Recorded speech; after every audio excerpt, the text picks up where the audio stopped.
যত জালেম তার জাতির উপরে অত্যাচার করবে, জুলুম করবে, ওই জাতি তার বিচার করে ছাড়বে, ঠিক কিনা?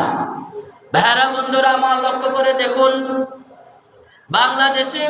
বাংলাদেশে 16 বছরের যে ফেরাউন ছিল, 16 বছর যে মানুষের উপরে জুলুম করেছে, নির্যাতন করেছে, আলেমদেরকে নির্যাতন করেছে, বিনা অপরাধে আলেমদেরকে জেলে দিয়েছে। বাংলাদেশে সব থেকে বড় জঘন্যতম কাজ করেছে। তারা যখন প্রথম ক্ষমতায় আসে, সর্বপ্রথম এদেশের মুফতিদের কাছ থেকে ফতোয়া দেওয়া রাষ্ট্রীয়ভাবে তারা নিষিদ্ধ করেছিল। 2001 সালেরও আগে বাংলাদেশে হাইকোর্ট একটি আইন করেছে, কোনো মুফতি ফতোয়া দিতে পারবে না। ভাইরা বন্ধুরা আমার, ফতোয়া হচ্ছে কোরআনের মাসআলা, কোরআনের বিধান জানানো, হাদিসের বিধান জানানো।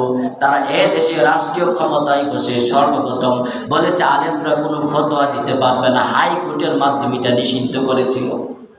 2001 সালে আমাদের ব্রাহ্মণবাড়িয়া সেই ফতোয়া রক্ষার জন্যে, ফতোয়ার আইনকে পুনর্বহাল করার জন্যে 6 জন মাদ্রাসার ছাত্র শাহাদাত বরণ করেছে।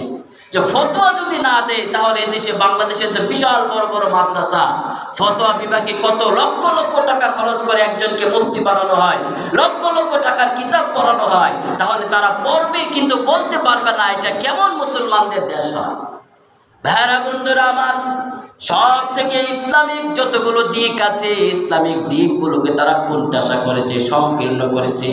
এই জন্য দেখেন তো, সে নিজে যে আন্তর্জাতিক অপরাধ ট্রাইব্যুনাল নিজে প্রতিষ্ঠা করেছে, একটি শ্রেণীর, একটি জাতির কিছু মানুষকে ফাঁসিতে ঝুলানোর জন্যে, কিছু আলেমকে আজীবন কারাদণ্ড দেওয়ার জন্য সে নিজে প্রতিষ্ঠা করেছে আন্তর্জাতিক অপরাধ ট্রাইব্যুনাল।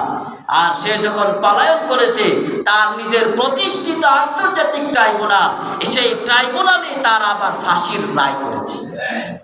এটা জুলুমের বিচার। সে নিজে যে জুলুম করেছে, ফেরাউন যেরকম জুলুম করেছে, তার জাতি তার বিচার করেছে। সে নিজে যা প্রতিষ্ঠা করেছে, তার প্রতিষ্ঠিত ট্রাইব্যুনালে তার বিরুদ্ধে দাঁড়িয়েছে। এই জন্য ভাইরা বন্ধুরা আমার, কখনো জুলুম করা যাবে না। আল্লাহ রাব্বুল আলামিন বলেছেন, ওয়াইদ ফারাকনা বিকুমুল বাহরা। তো কালেকশন হচ্ছে, যারা পারেন